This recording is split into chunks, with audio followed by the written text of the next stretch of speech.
Ladies and gentlemen, welcome to WCS Europe, where legends are born. That's right, legends are made right here in ESL Studio number 1. We are back for the WCS Europe round of 8, and don't get too excited, we're also here for WCS America round of 8 as well. That's right, we give you 2 for the price of 1 over the next 4 days. Some fun, fabulous and fantastic StarCraft 2 coming your way. Today, we'll start it off with the quarterfinals. MC versus StarDust will start our day in Europe. We'll play 2 of the quarterfinals in Europe before we move on to WCS America. Alicia versus Bomber will kick that one off today. We'll do the same thing tomorrow on Friday, and then on Saturday we'll have the 2 semi-finals from Europe, followed by the 2 semi-finals from America. And finally on Sunday, we'll have a double Champions Day by crowning the WCS Europe champion of Season 1 and the WCS America champion for Season 1 in 2014 as well. The crowd have got their favourites. I think we already know who Carmack's cheering, but let's find out who our expert's cheering for over at the main desk. It is, of course, Apollo. How you doing? I'm doing fantastic. Yeah, you look fantastic. What have you been up to? Just StarCraft all day, Just every day, StarCraft, Red every day. I've been missing for a week. I know. I missed That's why I asked you. You know, had you been on a sunbed or something? Or? No, I went back to the islands. You went back to the islands? Yes. Okay. Less we say about that, the better, before they get feisty out there. It's great to have you back with us. It's going to be a fantastic 4 days of StarCraft. The hype upstairs in the commentators' room is palpable. You know, we're all like, oh, I can't wait for this game and I can't wait for that game. I know you guys are itching to start the games off. We've got a little pre-show before we get going. We're going to show you the 4 quarterfinals that line up in the round of 8 for WCS Europe. They are 4 fantastic matches. We're going to start with MC versus StarDust. We'll then move on to Vortex versus Jack G. Terrans and Zergs everywhere, jumping up and down for that one. And then tomorrow, Snoot versus MMA, which I'm particularly looking forward to. And then, well, Todd's favourite game, Sand versus Wellmill, I think is going to finish us off as well.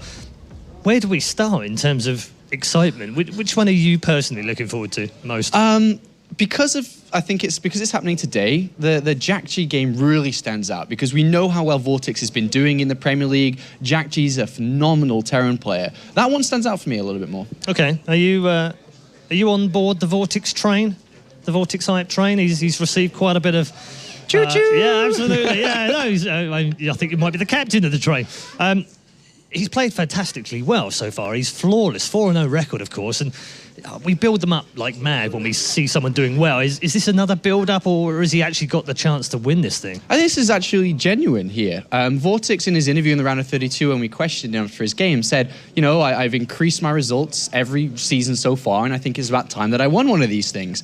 And he's playing to warrant that. He's talking the talk, but he's walking the walk as well. He's actually doing it, and I do believe in him today. Okay, all right, well, we'll find out that. That one's coming in the second game today. We're going to start things off with MC versus StarDust, 2 fantastic Korean players who have an absolute wealth of knowledge in the PvP matchup. But they've both had very different routes to the round of 8. Let's check back on the round of 16. It's StarDust, and we've seen StarDust's rise to the top last year, especially against Zerg players, taking them out time after time after time. And a lot of that army on the right-hand side is being picked away at. Meanwhile, the Broodlords, the Ultralists on the left did get brought down quickly as well. StarDust with a massive supply advantage. StarDust right now in the WCS round of 16 here for Europe has the sickest stats across all matchups. 45 series won and 10 lost. That's 82%. Yeah. And TLO is all but done. And I think in the bottom of the screen you'll see him type GG there in 2-0. Wow. Over the favourite, or fan favourite, should we say, TLO. But, MC, I think in PvP, he's always been very, very strong. MC's a badass. You best get it this time, MC. Yes, he does. And the Ro8 goes down. MC's going to charge in right now. He's just going to send it in. The drones come off the line here. Both players just absolutely go for it. MC with such a supply advantage, and the Zealots just destroy the drones, and the Spine Crawlers are going to die. And Nurchio's tournament here has come to an end. GG. MC wins 2-0 quite swiftly.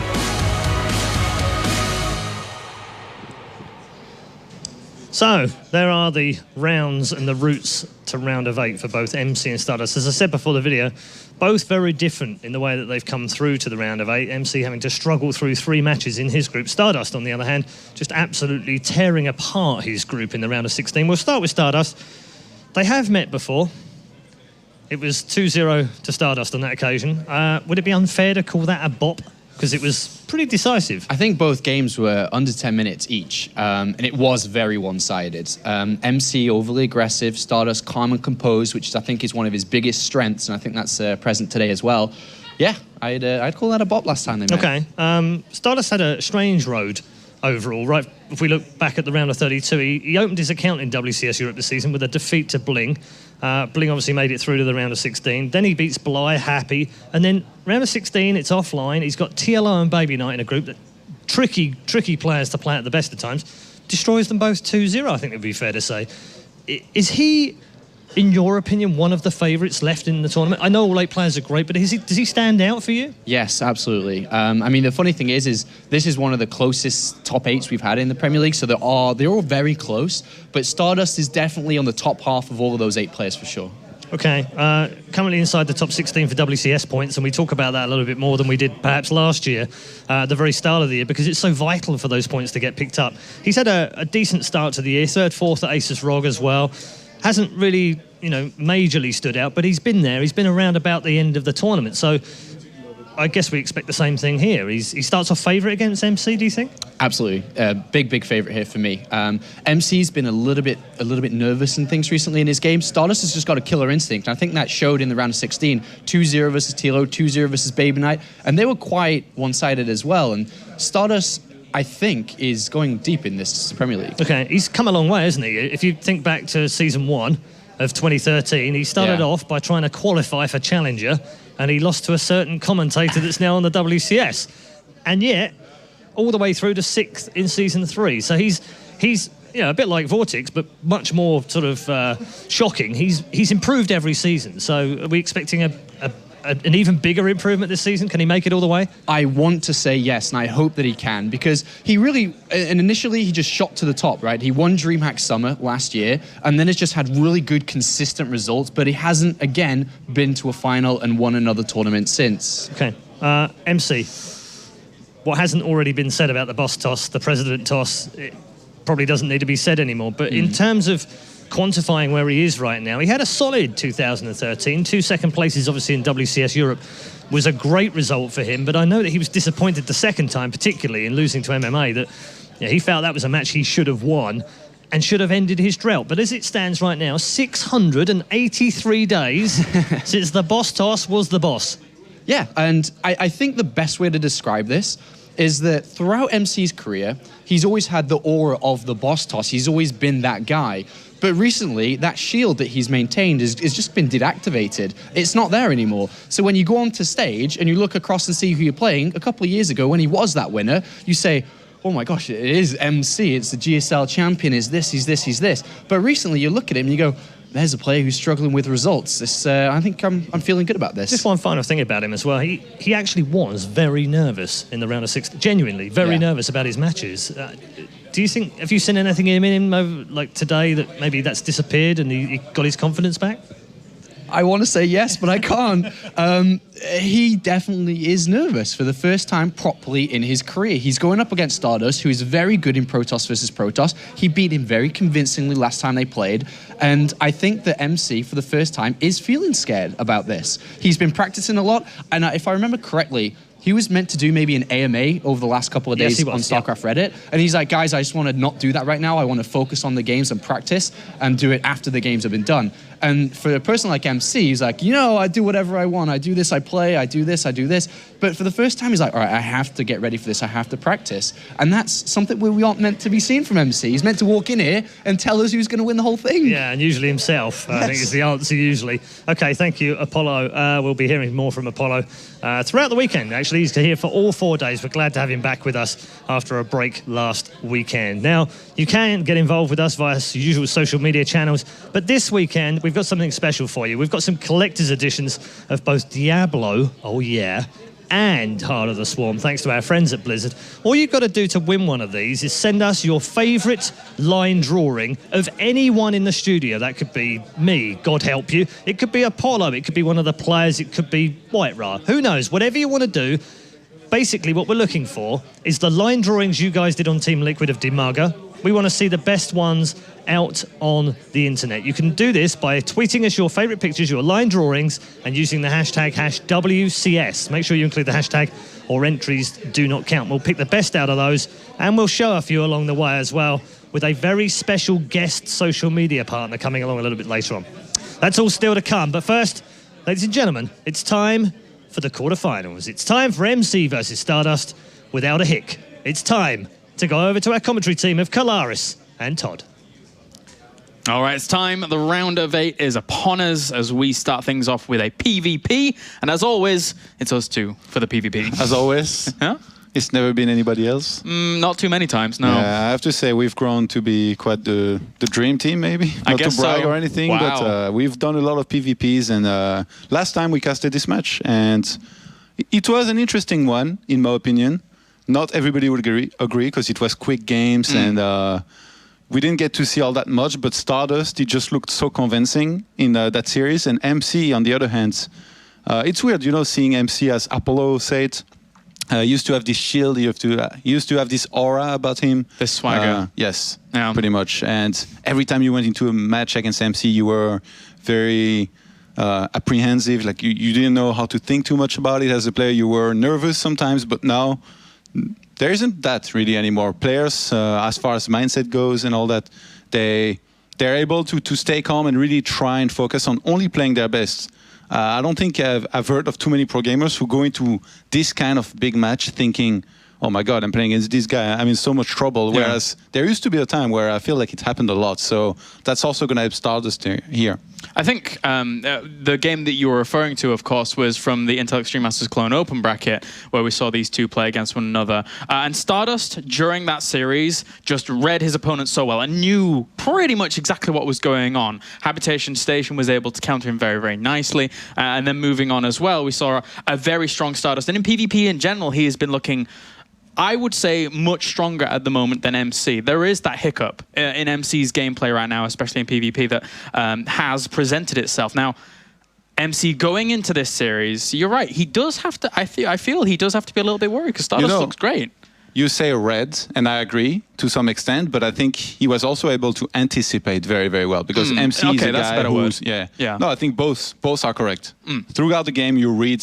with what you scout, you're able to read what your opponent's doing. But before that, if you're able to anticipate, it also really helps. And at this point, I feel like MC, he had used too many times the same builds in tournaments. So that's going to have to be something that we need to keep an eye on going to this series here. If StarDust is able to anticipate again, if MC goes for his usual double gate into a third gate, big pressure, and StarDust sees it coming, he's just going to crush it. That's what I see happening here. MC is going to have to bring something new to the table. He's going to have done work. And I know for a fact he did. I talked a little bit with him. He's played a ton of custom games. He's been in the top 5, top 3 Grandmaster in Europe for a while now. He's put in the games. Yeah. Whereas StarDust, remember, I talked a lot about this too. StarDust, he practiced a ton for Katowice. There was a lot of Protosses there. And he didn't really get to show that practice because he lost in the first round against a very strong Terran player. So going into this tournament here, I feel like that practice already helped him in the round of 16, and he's going to continue on helping him in the round of 8. Well, he's currently in the WCS system. Across 2013 and now into 2014, StarDust sat at 15 wins and 6 losses in PvP. And as we already saw in our preview video just before, I've already mentioned how good this guy's stats are across the WCS system. He has looked nigh on unstoppable in most of the tournaments that he's been in. We saw that development at the very beginning during that DreamHack that he won. And I have to agree with what Sean said as well. StarDust here in this particular season of Premier is looking the best StarDust we have seen him throughout his period when he's been actually playing in these Premier seasons. Oh, I wouldn't be surprised to see Alterzim at least go very, very quickly here. You know, in PvP, I feel like the map vetoes, I mentioned it many times in the past, they really come down to personal preference, but usually you will see Alterzim go because it's a big map. 4 players map can be tricky to play on. Scouting your opponent first or last, you see Alterzim goes immediately. Daedalus also come on veto, but I don't know, MC, he actually quite liked this map for the blink play that he goes for, and he played it well. Gets rid of it. I'm not even going to bother talking too much about it. So those were the two maps. Yeah. Not bad prediction, 2-4 to... Yeah, that was pretty darn good. So we're going to start things off with Frost from StarDust's point of view. He vetoed Ultrazeem's Stronghold and then goes straight to Frost, but... The most played map. Yeah, exactly. I mean, in general, Frost here is that true staple. For many people that don't watch too much StarCraft, Frost is where a lot of pros right now are agreeing in this map pool that it's the most, arguably, I want to use the word balanced, but people feel comfortable on that map. It's fun, you know. The watchtowers don't impact the game all that much. Like on some two-players map, you have a lot of space to take bases. You can do hidden bases, you can do hidden builds everywhere. Lots of expansions to work with. You're gonna see quick games sometimes, short games sometimes. In PvP, more the latter. But Yonsu second, Habitation, Heavy Rain, so all two-players map behind this. A lot of blink maps. Actually, even on Habitation Station, we saw some blink play recently out of Crank versus Tyrion, so maybe in PvP too, finally. Yeah, maybe. Of course, I'm talking about the game that was played in WCS America, where Crank did a blink. I never thought I was ever going to see this. A blink on him on Habitation Station, and he blinked from like the third base into the main. That was pretty insane. In PvP, though, with the photon of a charge and all that, I don't think it will be as good, but you never know with these guys. Well, here we have MC on screen. These stats represent his games played across WCS seasons as well as WCS tournaments throughout 2013 and 2014. So it's not looking too bad for MC. I mean, he still has a winning ratio, of course, but his Protoss versus Protoss hasn't exactly stood up to what we normally see from these big, hard-hitting players that we have in WCS Europe, such as StarDust, for example, who his stats are pretty crazy. You know, StarDust, for me, he's super impressive in PvP, in my opinion. Every time I see him in tournament, every time I play against him, I always think he's definitely one of the best mirror players out there. And going into this match, I feel like it's going to be more up to MC to make something happen. And I will give the edge to StarDust in the early game. Remember, the last two games that they played were very, very quick. If this guy takes any kind of a lead early on, it's going to be extremely hard to be able to come back for MC. MC... it seems unlikely for him to play this way, but because usually he likes to be aggressive. But if he tries and plays safe, say he opens like very standard, like either DT or Blink, and 3 gateways and a Robo, he makes sure his opponent doesn't take an expansion too early, and then goes into another second base, third base, and all that. I feel like in mid game and late game, he might have an advantage over StarDust. And don't mistake what I'm saying here. I'm not saying StarDust is bad in the mid or late game. I'm just saying I think MC might be a little bit better, and in the early game, I think StarDust is definitely better. And to be fair, I'm expecting like fireworks from the very get-go in this series. I don't expect MC to be the kind of guy here against, even against a guy like StarDust, to really hold back. We know MC's the position he puts himself in a PvP, he normally goes very aggressive. We saw that as a prime example on a map like Habitation Station in the past, where he's just chrono boosting out furiously and really wanting to get in your face fast, because he has, despite maybe not feeling super confident as he normally does, he still has a lot of confidence in his micro, I feel. And that's one of MC's big strengths. Well, I think, yeah, both players, though. True. It's the same thing for StarDust. This guy, honestly, in the early game, I cannot even think of a single Protoss player that's better in mirror than him in the early parts of the game. Because it's a big statement. Yeah, seriously. I don't know. Every time I've seen him play in tournaments, he always makes the most of every single situation. Much like somebody like Hero will do. You know, CJ's Hero that we've seen a lot in tournaments. So he's not invincible in PvP. Not by any means. He's lost games before. He's lost to San. He's lost games here and there, but I really feel like in PvP he's super strong. And for these two players, whilst MC now gets back and sits down and gets into this game, currently StarDust ranked 8th in WCS globally, and then we have MC currently ranked 12th in WCS, and this is where the points here moving through these next phases into the next rounds really start ramping up. They're currently sat at 500 points if they go out in 5th through 8th place, but if they now move up, they get an extra 250 points, also $2,500 extra dollars, putting them at 7,500 if they get past this series. So this best of 5 here for these players really means a lot, because as we've already known, and as we've already seen, the WCS points, it's becoming a serious thing. The points are racking up very quickly now. You know, when we played the round of 16, there was a lot of smiles here and there. But look at his faces, man. They are so focused right now. It's opening with a quick win or a win here on Frost is going to be very, very important to set the pace in this series, I feel. And both players, that's some very, very serious faces here. They're so focused, actually. Yeah, it's, as much as it is fun and games in terms of it being StarCraft and awesome, this is true serious mode. You are right, Todd. Let's get into our first game of the day here in the round of 8 for WCS Europe, as we have MC and StarDust to kick things off, to see who advances on to the round of 4 for our first Protoss of the day. So we have, spawning up to the top right-hand corner, our red Protoss. Representing Global Esports Management, it is MC.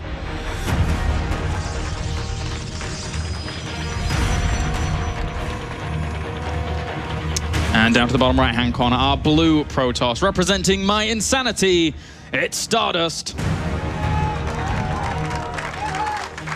Observing, playing, and casting a PvP, there is many phases to pay attention to. Number one usually will be proxies on this map. Not gonna happen because it's 4 players map. You don't know where your opponent starts. Step 2, the timing on the gateway. That's what we're gonna need to keep a close look at. Step 3, how quickly they're gonna scout. Gonna be very important. Is it after the gateway? Usually nobody scouts after pylon.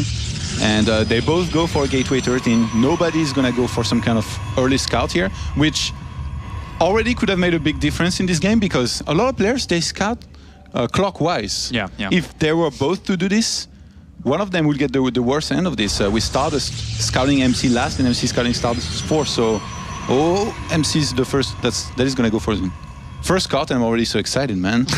And it looks like he's going to go in the right direction, clockwise. Dude, we get to the round of 8 and then it gets really serious. You mentioned it before, and here in the first map between these two players, they've played each other a few times, not too much, but they both know each other's PvP. There's been a lot of PvP from both of these guys as of late. You know what I hate the most in StarDust's situation?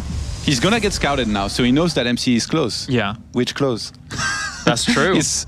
It's one chance out of 2 if he goes for his own scout. So does he go for his own scouts, or does he just think that since he's closed, he knows how quickly his opponent could hit and not scout? If you take your theory of a lot of people are scouting clockwise, maybe if he goes up from here and says, he is going to. I think that's a good play here by StarDust. You've just solved scouting in PvP. Sure, man. Know the timings and then scout the alternate way if it comes in. That's very, very nice. But anyway, I mean, aside from that, of course, these two players, we've seen StarDust always have really strong, masterful positioning over the start of the game, and he's already been able to see the 2 gateways. So at least that's a good start from MC. But likewise, StarDust is going to get in because of that scouting pattern. Yeah, he's going to see that he's up against a single gateway when he himself has to. He's going to see the timing on the mothership core, which when you know that your opponent starts a mothership core this early, you know when it could hit your base, and you know that your opponent has spent 100 gas into it. So you know basically exactly where he's at in terms of gas, how quickly he could start some tech, and that's always a big information to have, as opposed to if he had not scouted, for example. Ooh, playing a little bit with fire here. This could be caught. He's gonna have to be careful. Yeah. And StarDust, is he going for a pressure? He's going for double Stalker Chrono Boosted out behind this. I think knowing that he's up against a single gateway, if he goes for a pressure, he could even start additional Stalkers behind these to make sure he can defend against the mothership core, which he might be able to anticipate was about to be headed for his base, but MC stopped halfway. And hey, the mothership core's way out of position, so it's going to be up to the sentries to defend any kind of little pokes that come. See, he starts a 4 Stalker behind this to defend against the mothership core. I think StarDust has read this perfectly so far. He might be able to do a lot of damage. Not necessarily kill MC, but if he can kill a unit here and there, slow down the Nexus, or even get a cancel on it, it will be great. And the Stalker of MC, he's going to be trapped outside of his base. Oh dear. And he did see these 2 Stalkers technically coming back, but did he, in essence? I mean, he sees them now as they turn around and actually go for the fight. 2 sentries trying to push away 1 Stalker at the front that was putting a little bit of damage to that Nexus, but... Yeah, I'm not sure they can get a kill with just 3 Stalkers. I think MC might just move down the ramp. What is going on? He needs to recall. What?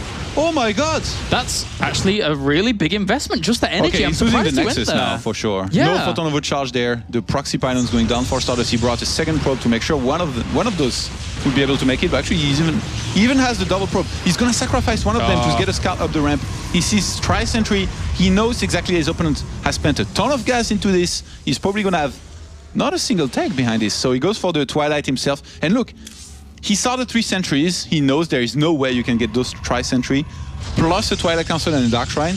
He's going to skip detection for a while. That's nice. This is brilliant here by StarDust. And this situation, red is the perfect word.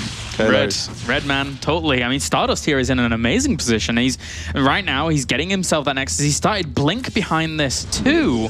So everything is lining up wonderfully here for StarDust in the first game. And this is the first game. This is on Frost. This is one of those maps where it's best to like just feel out your opponent. Nobody went for super crazy plays earlier on, but StarDust just got the upper hand of a bit of a normal, of course, with a bit more Chrono boost into those gateways. Yeah, the only thing that MC has going for him here is those sentries, which are going to allow him to scout. But what is he scouting? He's scouting how much trouble is in right now, because earlier expansion for StarDust, earlier Blink, and I think MC just goes for his own expansion, uses his Immortals for defense here. He's going to get a second one. I don't think he doesn't necessarily need to get a third one, because if there was to be Blink play out of StarDust, they will be very, very slow to help them defend, even though on this map it's not the best.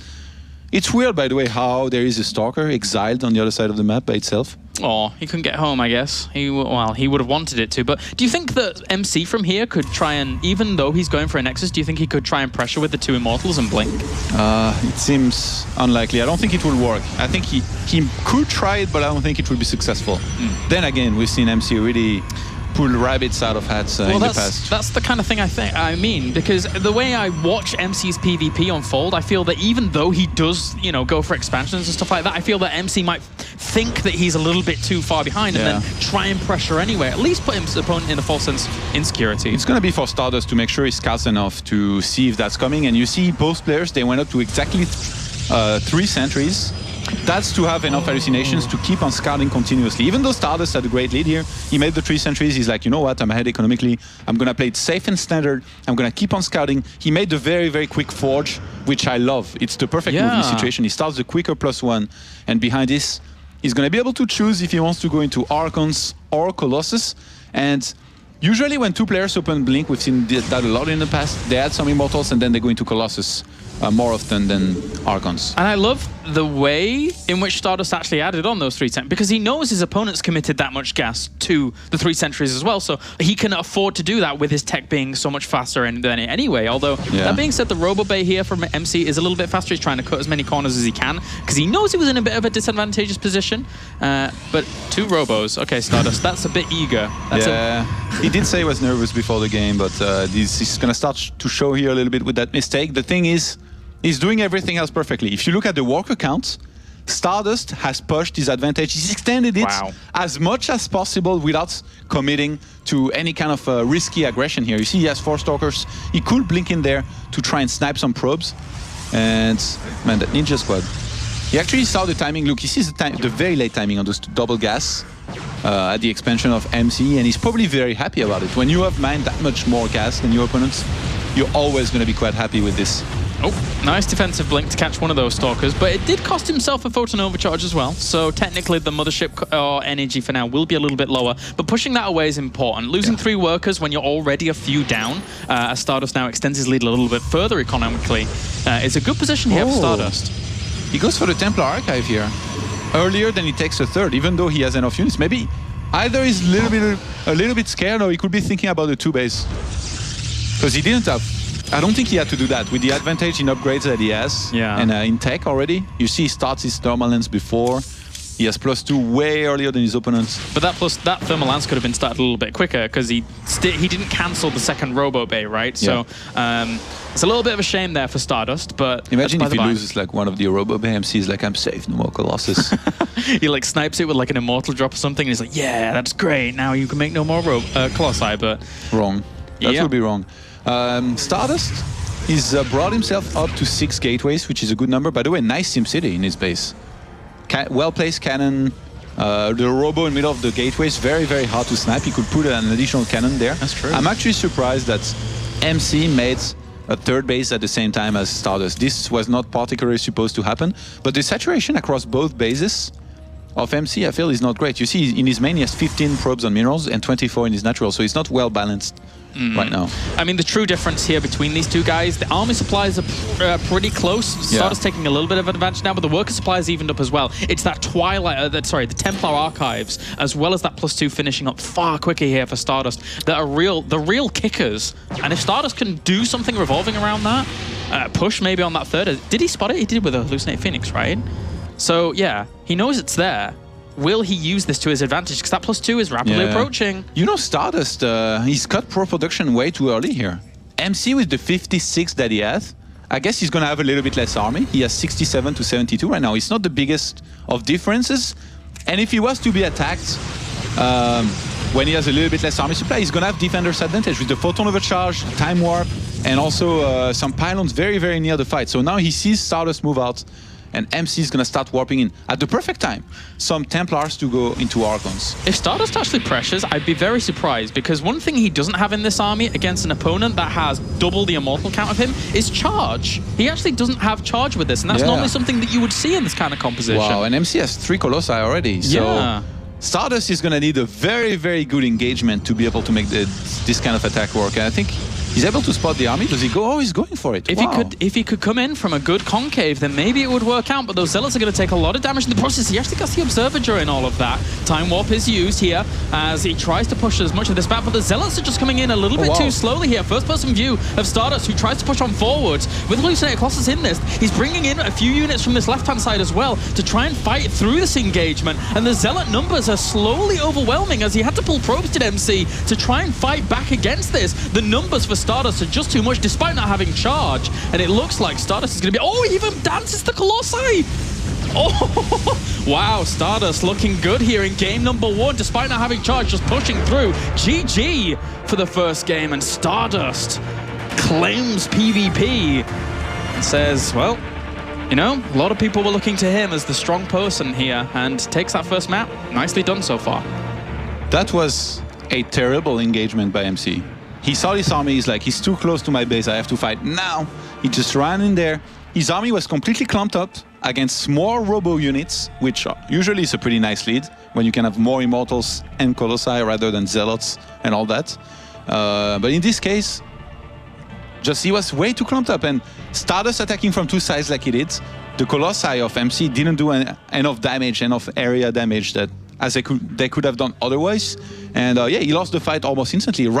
Right away from the engagement, the way it started, I knew that MC was going to be in trouble, and man, did he get crushed in that big fight. So he's going to have to do better than that. As I said, I think MC from the mid and late game, he might have some kind of advantage, but that proved wrong in this game, because this was already the mid game here. In the early game, he fell behind. And in the mid game, where I think he will be able to come back, and I think he did something nice. He kept on making probes, a little bit more than Stardust, but not too much. The thing is the way he engaged here, and his map awareness, like he let Stardust go up that ramp and stuff. He was supposed to be the one up that ramp. And then if he gets attacked at the third, he moves there, use the photon of a charge, and 1 time warp. That was very bad unit placement by MC and engagement, and cost him the game. And I think in the end there, as we did switch to see exactly how Stardust was executing that, he realized and understood in his mind the position that he was in moving forward with that. He didn't even look at the fight. Exactly. Classic Protoss, man. just go for it. But he knew that all he had to do was keep reinforcing. He would have overwhelming numbers going into that fight. But now let's get on to game number 2 here between MC and Stardust. MC needs to bring it back. He does not want to be going out in this stage of the tournament, as he is a 2-time second place finisher here in WCS Europe. He wants that top spot, can't get it. He needs to do it at least 3 times, are you saying? Yes, he can't get it if he goes out in the round of 8, Todd. All right, let's get on with it. Spawning up to the top right-hand corner, it's that man himself, 2-time second place finisher here in WCS Europe, representing Global Esports Management. It is MC. Do you know? I do know. And down to the bottom left-hand corner, we have our blue Protoss. Currently 1 game up here in this best of 5, representing my insanity. It's Stardust. He knows. Stardust quickly becoming one of my favorite European players. He's been there a while. Honestly, he's playing a lot on the European ladder, and I don't know why. I feel a little bit close to him, you know? get to talk to him at the events. He's a really nice guy, very, very hardworking, and it shows in his games. That last game, I thought he was messing up a little bit with the way he was playing it at some point, but in the end it was good enough. Yeah, I'm actually really surprised that MC is going for this. You know, before the round of 16, I was playing a game on the social media desk. Right, just before going live, and he actually tried that build against me and lost to my proxy. This one? Like this exact positioning? Actually, no, I think he might have tried down the ramp at first. This is much better, especially like if this is not scouted, this hits much faster. Yeah, it does. And you know, last time actually I said that cannon rushes had been figured out for the most part, but there is still a lot of them that are unexplored, and this is one of the newer ones. You don't get the pylon down the ramp, you get it up the ramp immediately. And it's going to be so hard for StarDust to defend this. You see, he's going to get a cancel up there. I think he has to deal with the pylon, right? Because there's a cannon on the low ground. The thing is, a pylon takes a very long time to kill. It has a lot of hit points. It's already finished. And a good solution here would be to go for his own forge. But I think StarDust is just going to try to reach Stalkers at this point. And you see with that pylon... Oh, wait, no, okay, sorry, that was a pylon as well. Where are the probes of MC? Oh, he sent his probe way too far. You need to bring it back so he can actually add on some more cannons. Oh, he's going to try it for the surmount. MC can mineral walk. Ooh. I think he did. Okay, so he's going to throw it on another cannon here. Has one to reinforce on the low ground. And he can't deal with this second one. It's now in range of the Nexus. Wow. You know, and you know MC has done this so well. He's already anticipating the counterattack, so he's getting a gateway back at home. Because if he gets cannons back at home and gets countered by Stalkers, he's going to lose all his probes. Yeah. There is always going to be a place where you can get your units from down. Actually, this is, you know, the German player Diabolus. He also does this cannon rush very, very well. He's one of the only ones, and it works. A lot of players like myself, we thought that cannon rush had been figured out. Then you get hit by this one cannon rush here. It's a much better version than the original one, where you go with the pylon down the ramp. And this is a quite deadly one. The thing is, with this, MC, he's not committing to the actual cannon rushing as much as with the original one. And at home, he's gonna have enough to defend, but he has only 2 cannons shooting down the Nexus. If you get a bunch of units back at home and you shoot down these 2 cannons before the Nexus dies, you might be able to defend. The thing is, they're going to kill the Nexus very, very fast. Yep, they are. They're working on it very, very quickly. Nexus starts extra on the natural, but there's actually already a pylon at the ramp here for MC, so he could continue to actually push that forwards onto the natural if he wanted to. StarDust just going to try and evacuate here with taking the natural base, and the Stalker is there to prevent a wall at the ramp. This is going to be a very weird game from there. Probe died. StarDust, yeah, but... Okay, yeah, StarDust having the warp gates on the way here and the Stalker, this is going to be a bit of a reset with just a relocation by StarDust. But during all this time, look at this Nexus. It's 50 seconds away from finishing. During all this time, StarDust is not going to be mining, and MC is going to be. So MC, he's trying to catch up on his warp gate tech. He's getting the second gas. I actually have to wonder, how does he transition? Usually you get at least 3 gateways to be safe, a mothership core for photon overcharge. But MC with the double gas here, what does he go into? And actually, I wonder, can he snipe the other pylon from... No, I don't think... No, I think the cannons are in range still.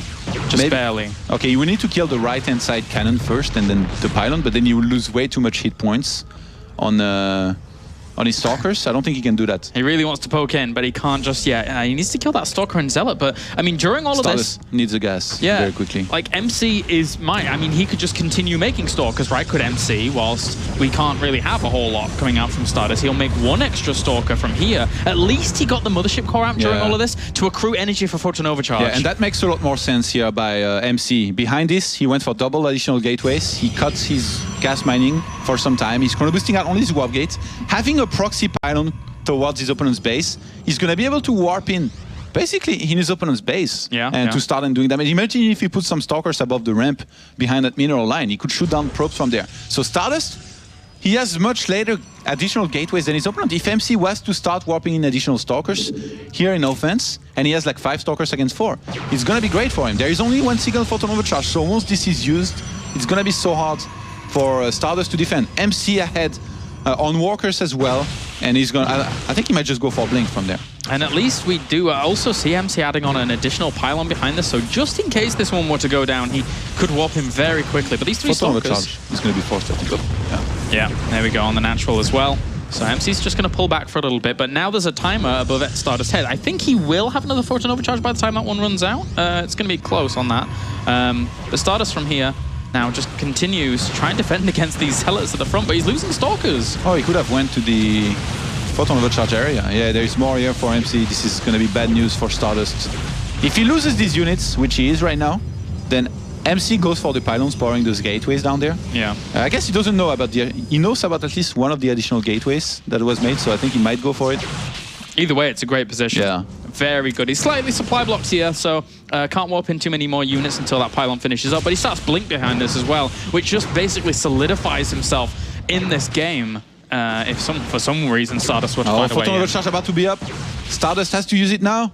MC dances. Oh, and the dancing continues. We had Colossi last game, Stalkers this one. Photon Overcharge, actually, he's gonna kill off quite a few of these Stalkers with that Photon Overcharge and probes helping out.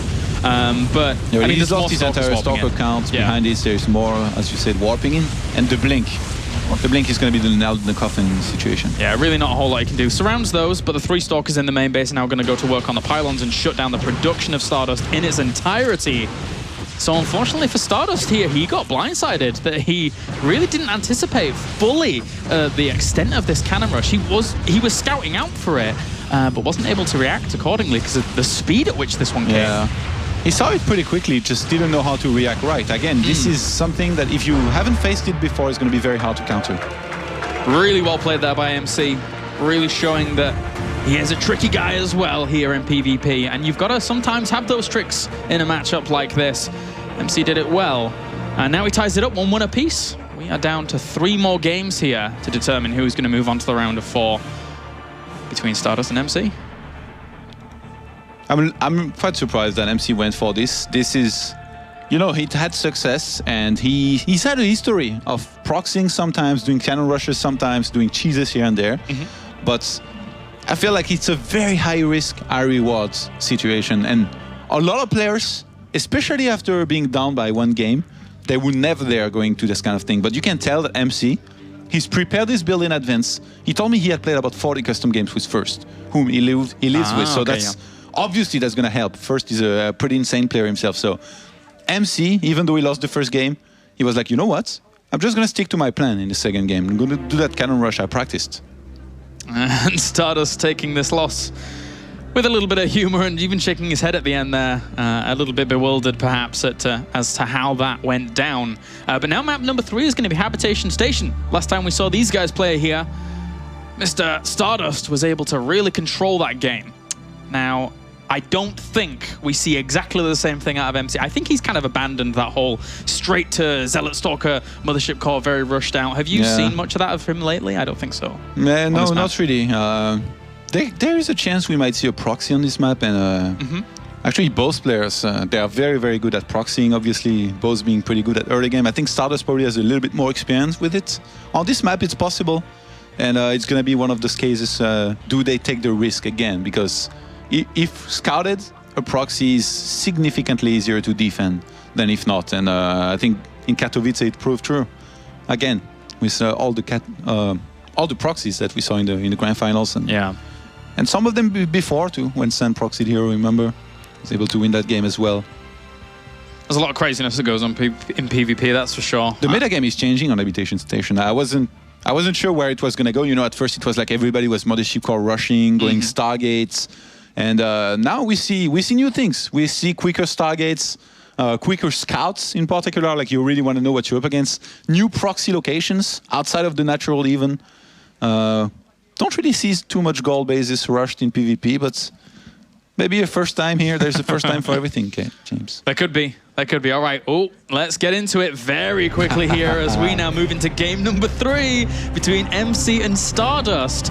As well, next to me we have Mr. Johan Todd Merlot, our prophet here for today's PvP. As we have spawning up to the top right-hand corner, our red Protoss representing Global Esports Management. It is MC.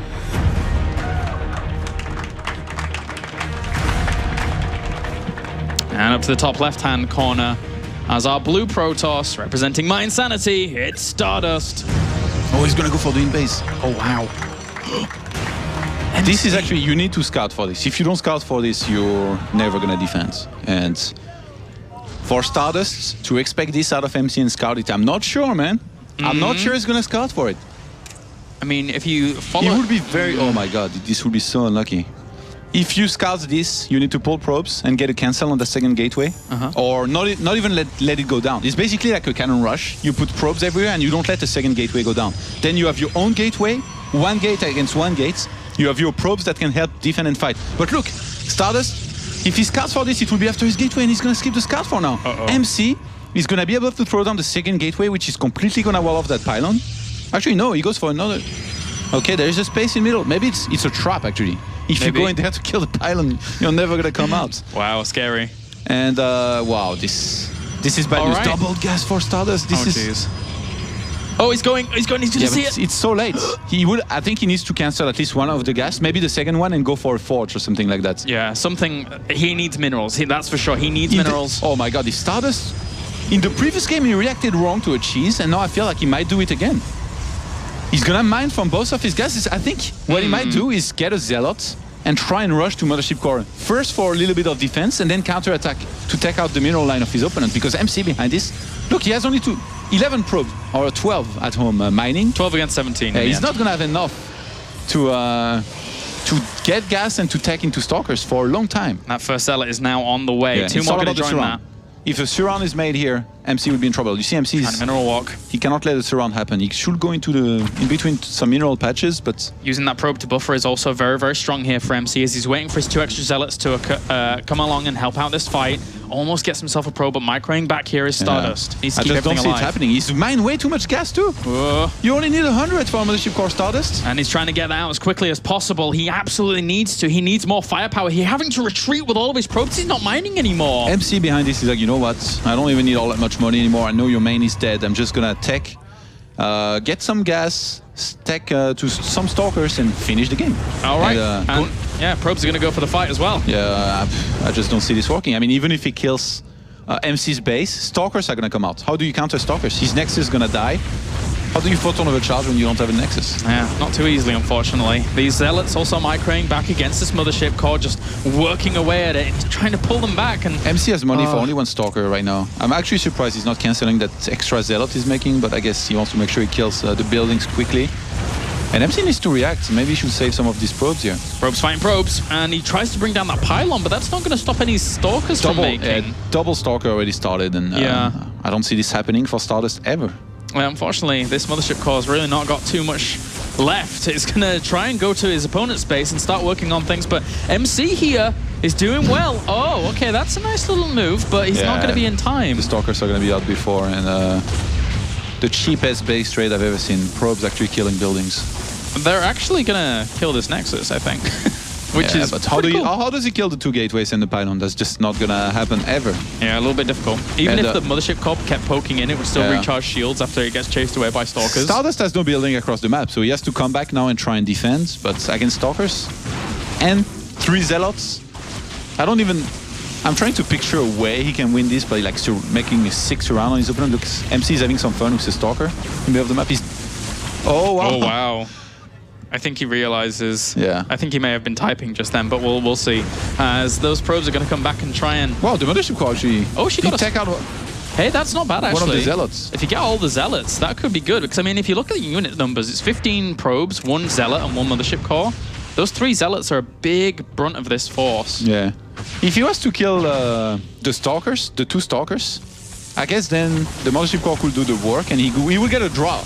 So he might be fighting for a draw, but MC has way too much. Look at the supply. Yeah, you need sick micro against this, but StarDust, unfortunately, that was going to be difficult. MC takes game number 3 after a proxy of all things. Now we're going to go on to game number 4. Drink all that water so you can make more proxies. Sick. He doesn't just take game number 3, I think. He takes a 2-1 lead and gains a sick momentum, I feel, in this best of 5, because he lost the first game pretty straightforward. You know, StarDust gained some early lead, and then he followed up with a nice timing attack in mid-game. That was a regular game. Then he wins with double cheese. StarDust, mentally right now, even the strongest players out there would be affected after this game. There is no way. After you get cannon rushed, after you get proxied, are you kidding me? You're always going to be a little bit affected. And if he lets these losses affect him too much, it's really going to show in his play, and you don't want that to happen. Well, look at that. That's not the StarDust that we're normally used to seeing, the kind of calm, like, joyful StarDust. He looks frustrated. He looks frustrated. So now, going on to this, I mean, it's heavy rain. We could happily see MC, if he wanted to, go for another cheese or something like that. And he has a game in hand. That's the scary thing. I don't think he will go for a cheese here 3 times in a row, but StarDust has to be in such a strange mental state right now. And StarDust is in a bad spot too, because after losing these 2 games, a lot of players, they would like to go for their own cheese. But the thing is, their opponent is always going to expect it, because you've just lost 2 games to cheese. What are you going to do if you're on tilt? MC is almost always going to check for it. And if StarDust was to cheese, MC scouts it, I think MC wins, surely, almost every single time. So he's in a tough spot as far as strategies go. The best thing he can do is stick to his original game plan, unless it was a proxy. Yeah. And just try to execute well, and this time play it safer, scout early on for proxies, and react to them better. Because the reaction in the first game, I can understand. And in the second game, I want to say I can understand too a little bit to some extent. The thing is, after he scouted, I really feel like he picked one of the worst possibilities. When you see double gate like this, you know your opponent only has 12 probes. Actually, 11 of those are back at his home mining, and the 12th one is proxying gateways. If he had cancelled, the 2 gases made a forge, made 2 cannons, 1 to cover his mineral line, 1 to cover the gases, and say take 1 or 2 of these gases and take 2 stalkers, he's going to be in an okay position from there. MC will tech himself to stalkers, but the thing is, he couldn't do any damage with the cannons, and then you catch up and you win. All right, well, we're going to find out in just a little bit what happens in game number 4. I think StarDust is taking some time to compose himself. I'm not surprised. I'm sure you're not either, Todd, here going into this. So, guys, we're going to go to a short break, and then when we are back, game number 4 between StarDust and MC.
All right, game number 4 now on the way between MC and StarDust. StarDust took a little bit of a break.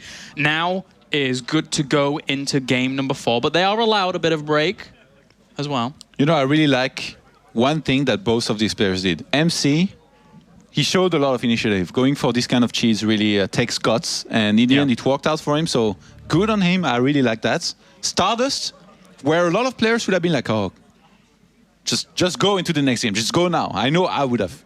I would have been on perma tilts after this, and I would have been like, let's start right now. StarDust was able to stay calm and say, you know what, I need a little bit of a break. No, he had his break, he's had time to think, and he's even had time to tweet. And he said, what happened to me? 2-1, let's do this. So he's motivated, he knows he has to come back here. All right, StarDust. Well, I agree. Let's do this as we now move into game number 4. As we have spawning up to the top left-hand corner. He's one game away from moving on to the round of 4 and putting himself in a position where he can maybe move on to win the entire tournament. That's what he wants. Representing Global Esports Management, it is MC.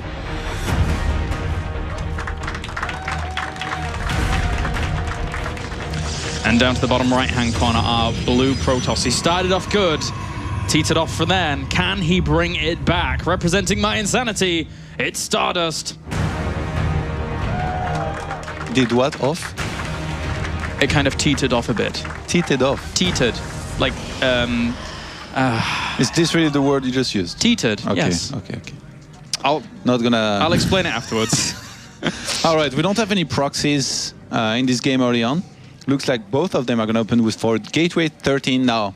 StarDust, even though there is no proxy, I want to see that he's in the right mindset, and I want to see him scout a minimum for those proxies. It looks like he's not going to go for it at least early on. And MC, you see what I told you? Oh, yeah. He cheesed somebody twice in a row. Of course, you should be afraid of reprisal. And your opponent trying the same thing. Look, he's even going to check in the natural. Wow, okay, very diligent about this. Yeah, he's being very thorough. That's good. I mean, you've always got to expect these crazy kind of things. StarDust on the other side of the map is also now scouting for proxies pretty in late, his main. Imagine if this was the same proxy and he has the double gas on the way. I think he would have, for sure this time, he would have to cancel. And not being anywhere near as thorough as MC was. So you do have to be careful sometimes, StarDust, but he's those big spots. He's going to check around the expansion. And MC goes for a scout behind this. MC is the one with the momentum right now. And he's going to want to keep up with having the initiative, though, in this series. Just because, you know, he's up with 2-1 should mean he should fall asleep on it, play standard turn on autopilot. And if he can keep on being the one that sets the pace, I think MC is going to be in a great position to close out this series. I mean, let's face it here. For StarDust in game number 4 right now, MC has been a true pain in the neck. A true pain in the neck for him. Really not the easiest thing to deal with. So StarDust is not really taking too many risks. MC's come in here and had a little bit of a look around. I don't think that he could have told that only one probe was missing, and he was scouting. They didn't see each other, the scouting probes. But now StarDust is going to get in there after taking an alternate route, just scout for more proxies. It's time, Kyler. It's time to play the little game, that little prediction game you're so good at. Oh, jeez. I think this map's too good for Twilight Council. I like Twilight Council on this map. All right, so Blink from both of them? Yeah, I'll go with that. I'll go with that. You're really gambling today, aren't you? I mean, I'm happy with that. They've got Stalkers on the way, no sentries earlier on. It makes a lot of sense just with the way the games have been doing. If you look at the production type, they've done everything similarly already. And the StarDust actually is moving across the map with his mothership core, and MC is proxying a pylon out on the map. I think... Okay, I was going to say this is for Twilight, but now I'm starting to rethink this could be for Stargate as well here by MC. And since he's moving out with his units too and getting a Stalker behind this, he's really going to try to sell something, to sell that he's going to Stalkers, to sell that he's going into aggression, whereas he doesn't really want to commit too much. He says, this is a Stargate. MC, this is a very, very strong build if not scouted, and if you can get fortunate with it, if your opponent is not in his mineral line at the time an Oracle flies in, because don't get me wrong here, this is going to be an Oracle 100% of the time, or 99% of the time. And StarDust here is just scouting out everything. And behind this, Twilight Council for MC. A lot of the time, this is going to be for Blink behind an Oracle, but sometimes you can get DTs with behind this. The thing is, I really like so far the build order by StarDust, where he's getting the DTs himself very early on, and basically MC hasn't been able to scout anything past his initial probe scout, so It's going to be tough for him to be able to realize on time exactly what he's up against. And he's going to have a very quick reaction time as well. Like, imagine he flies into this middle line, or even he gets in range to see that Dark Shrine. Well, yeah.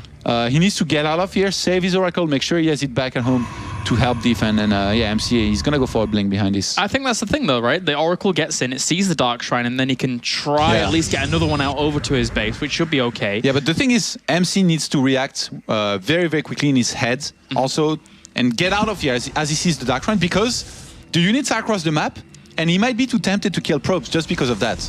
You see? Oh, well, yeah. Did he see the Dark Shrine? Yeah. He did, but he activated as well, so he loses a lot of energy, right? That is not going to be useful. I guess he didn't really have time to see the Dark Shrine and not... Oh, the Dark Shrine was cancelled.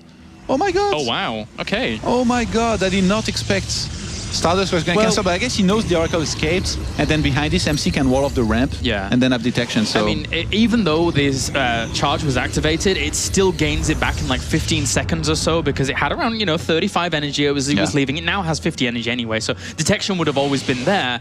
And MC is actually playing just for the Nexus and Robo here. Is StarDust actually going to try and prep? No, he has to go for an expansion himself, I feel. I think it's going to be too hard to break. Yeah. StarDust going for his own blink here. I like this. I think I'm still not sure if this was the right move, because this was obviously a proxied target. Like, the Oracle got very, very quickly into his base after he had seen an Oracle plus a Stalker. So if you play the gas game in your head, the gas mathematics, you should know that this was a proxied target, and that behind this, very often your opponent is not going to have a Robo on time.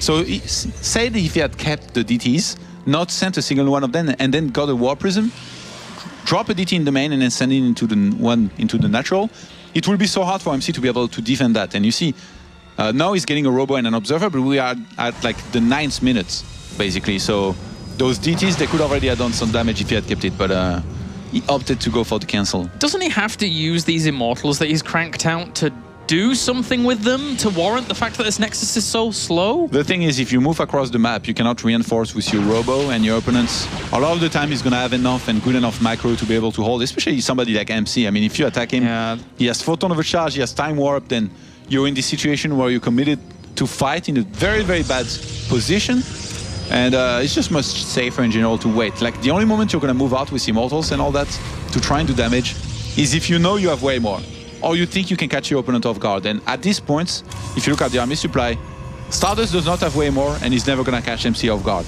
And wisely keeping his opponent guessing here, moving away his entire army from the revelated unit, so he doesn't know exactly where all the Stalkers are. And he does have Blink, so he can pressure away that, and will actually kill it. That's a good pickup. That's a very good pickup. It now takes away and alleviates a little bit of the pressure here from StarDust. Yeah, StarDust, again, just like in the first game here, he made a very, very quick Forge, which was spotted by MC. So I think MC might start his own Forge here very, very soon. You never want to fall too far behind on the upgrades. You're always going to want to be able to keep up. But sometimes you go for a different timing, just because you know your opponent has invested 150 minerals in that Forge, and then 100 into that +1 upgrade. So MC is not starting his Forge. I wonder if he realized that if he had time to click on it, because he scouted it, but maybe he didn't have time to click on it. I guess he was too busy trying to get out of here with his Oracle. And Robo Bay, which makes sense. You know, we've been over this. When you have Blink against Blink, then you add Immortals, you get a Robo Bay. MC could actually play this differently. You see, he's adding 3 additional gateways. He's adding sentries as well, and I feel that he might actually pressure with this Stalker Immortal numbers. You think he goes for a Nexus snipe? I think because you can force field such good areas around that Nexus, and warping in a few more sentries as well. This could be good for MC. You know why this is such a deadly strategy? Because it's so hard to see coming. You see your opponent move across the map, and you're like, what is he really hoping to achieve? The thing is, StarDust, his Robo Bay is going to finish in a second. It's going to align decently with the Immortal he's getting. And if he gets a Colossus behind this, which I'm sure he is, he's going to be in a great position against any kind of force field play out of his opponent. And MC, he's moving out very, very late, to be honest. He could have moved out a lot earlier than this. He was waiting for his additional gateways. His proxy pylons are late. Okay. This Colossus is going to be finished before this begins, I think. And that hallucinated Phoenix eventually saw the tail end of that move out. So he does know that something is on the way. I mean, there was no reason the Immortal would move into the middle. MC could do something with a lot of Blink Stalkers in the main, try and bait most of the army, and then force field at the natural. In which case, even if you have Colossus, it's going to be very, very tricky to fight against. But you see StarDust He's on top of things. He's adding on additional gateways, but I don't think they're going to finish on time to really help with this. This Stalker count is so scary. Oh my god. Wow, Army Supply. If the Colossus gets sniped, he cannot break force fields anymore. Yeah, Army Supply here is very much in favor of MC, who is now pressuring forwards. That one Colossus does not have thermal lance, so he has to be so careful about how he uses this. The army is still waiting on the wings outside. The entire army is in the main. He's actually going to go straight for this ramp, or at least push something here, as the Stalkers try and blink on out. Yeah. And he's just going to press down this Nexus. That Nexus taking a lot of damage. He's actually targeting the units that are being warped in here. The Colossus! Oh my god. Even if he tries to move forwards and break that, it's going to be vulnerable to those Stalkers, as he's actually just going to push on forward. StarDust first-person view, trying to hold on against this. The Colossus did actually break this, but the probes once again have to come off the line. The Immortals on this left-hand side dancing, really not doing a whole lot for StarDust. Not engaged in this fight. The Nexus falls, and MC here is actually just going to crush on through with this army. There's loads of probes lost here for StarDust. He lost the Nexus. He's losing the majority of his army. He's blinking back. The 3 Immortals are now going to eventually deal with this, but so much damage has been done. Yeah, and he still has a huge Stalker count behind his. StarDust is going to try to re-expand. He's lost so many probes. I don't think he can counterattack. He might go for it just because he has 3 Immortals and 2 Colossi. But seeing... He's actually... Yeah, he's okay. He's remaking an Observer behind. He's making sure he doesn't die to some kind of DT transition. But MC, with the Stalker count that he has, I just don't see him losing a fight anytime soon. He could just warp in Zealots to help tank a little bit. And I think StarDust... Okay, this was a fake. Or is it?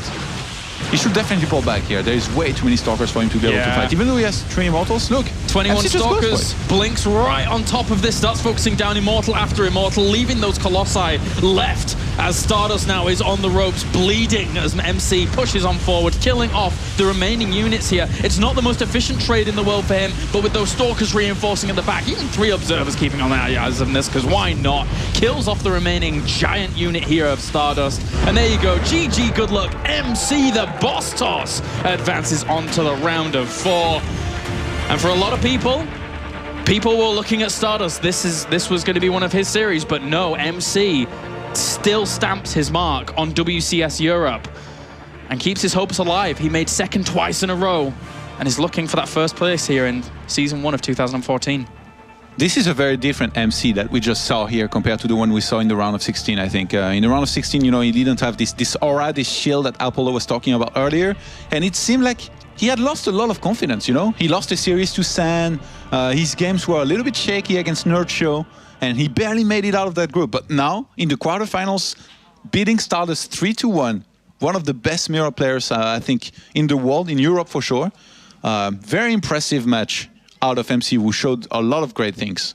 The boss toss is still alive. Commiserations to StarDust, who now does fall out of the round of 8 here, but he'll be back next season. He gets himself a confirmed spot in Premier and walks away with 500 WCS points to his name, so that keeps him still in the top 16, which is all important, all-encompassing. But now we're going to be distributing a lot more points to people like MC, who move through and claim at least 750 points. You know, StarDust, I really feel like at some point he's bound to either make a final or win a tournament again. Because this guy is very, very impressive. But today, MC was definitely the better player. All right, well, that does it here for our first series of the day. And without further ado, let's head over and hear from the winner. Moving on to the round of 4, Mr. MC. Congratulations, MC. Another semi-final at WCS Europe. It's 3 in a row now. I want to talk a little bit about the games, but first, round of 16, you said to me, I'm very nervous. Here, were you nervous in the first game? Yeah, I'm really nervous. I don't know why.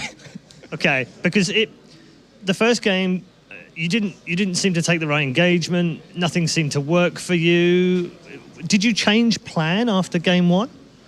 I think first game, my opening is better than StarDust, but I did one mistake for Mother's Core. If I didn't mistake, I can save my second Nexus. So yeah, I'm really nervous, so I forgot Mother's Core. Okay, and there was a Stalker which was chasing the probe out. It carried on. I don't even know where it went in the end. I just attack probe and shift move to my base, but StarDust probe so speedy, so faster. Yeah, faster probes. Okay, and then map 2, Cannon Rush. You know what? I'm playing GoPro H2 Cup or Sunday. I lost 3 Protoss in best of 1. last week, one Protoss guy used this cannon rush to me, so I'm just copying his build. It's really nice. Thank you, man. Thank you. That worked well for the boss toss. So that's 1-1, and then game 3, we get not the boss toss, we get a bit of cheese toss. I watched his old PvP game. He never scout early in his base, so I'm just use it and crush him. But this time he did scout, and he did see it. Yeah, but you know, too late.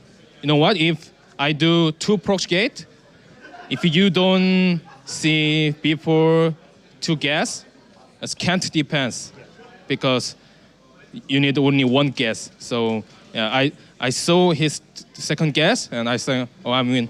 Yeah. Okay, so that puts you 2-1 up, and then talk to me about map 4. What, were you actually thinking this? Was it all planned out? Did you come in really prepared against StarDust and know exactly what you were going to do, or did you change it as you went through?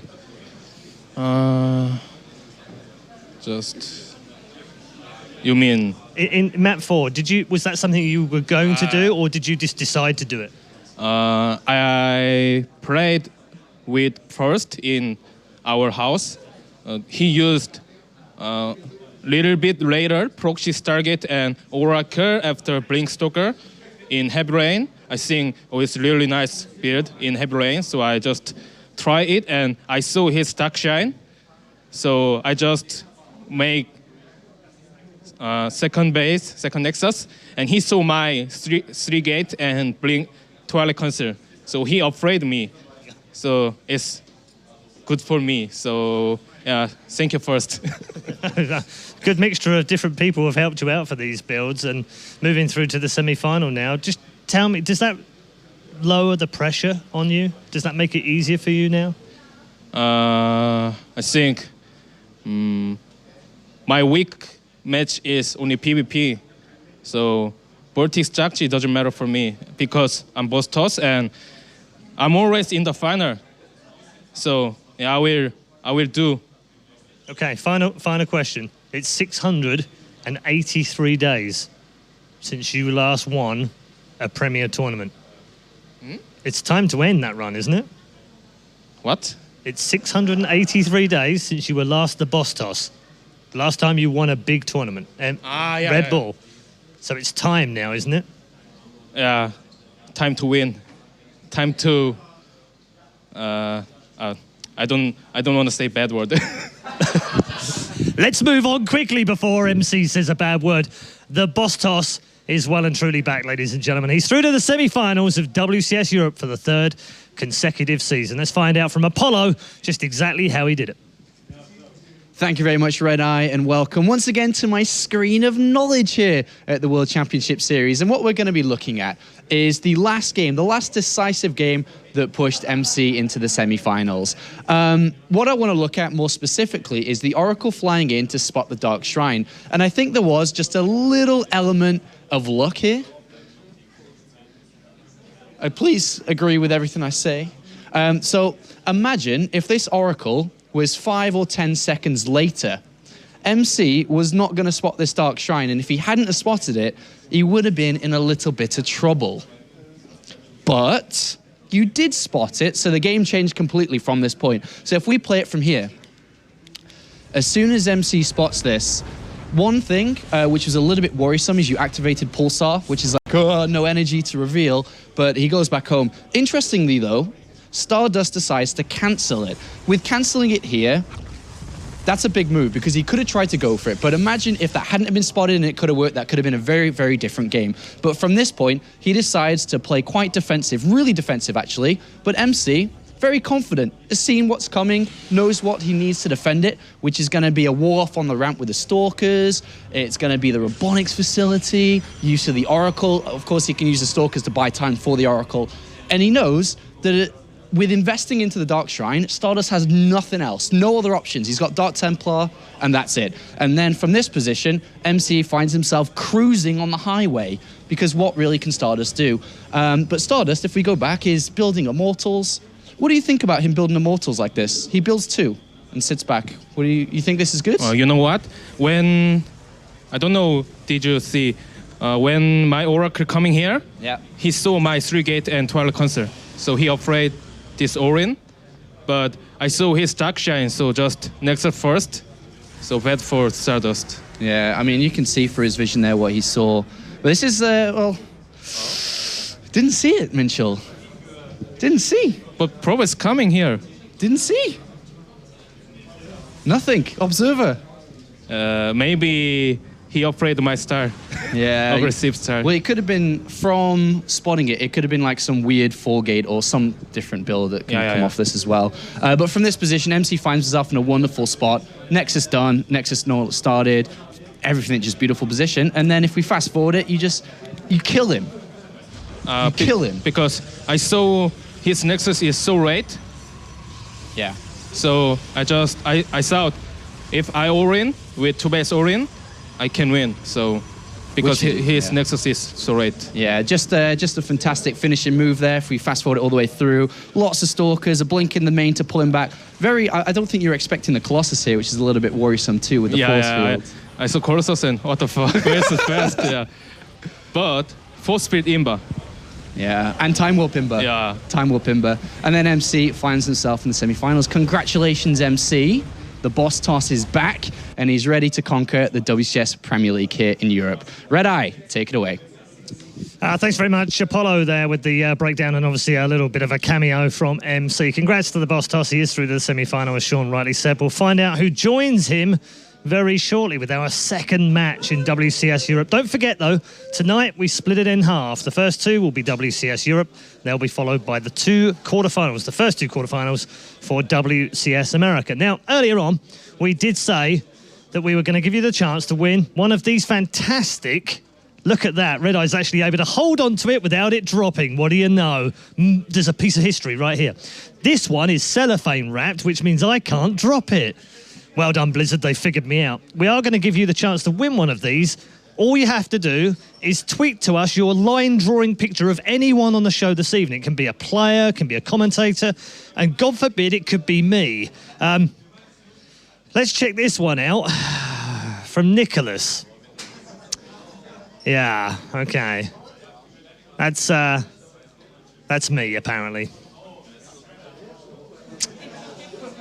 Okay, don't give up the day job, Nicholas. I'm joking. That's very good. Well done. Just one red eye, though. Technical problem there. But I'm sure you can do much better. So if you can do better, please make sure you send in your line drawings. They can be in Paint or Photoshop or PaintShop or whatever you want to do them in, or even by hand and then photographed. And then all you need to do is put them on Twitter and use the hashtag #WCS. We'll feature some a little bit later on in the show. And the best one of the evening, as picked out by the crew here, will win yourself a Heart of the Swarm Collector's Edition that was not dropped by me. Don't go too far away. We're going to take a quick break. When we come back, though, game number 2 in the quarterfinal. Who goes through to play MC?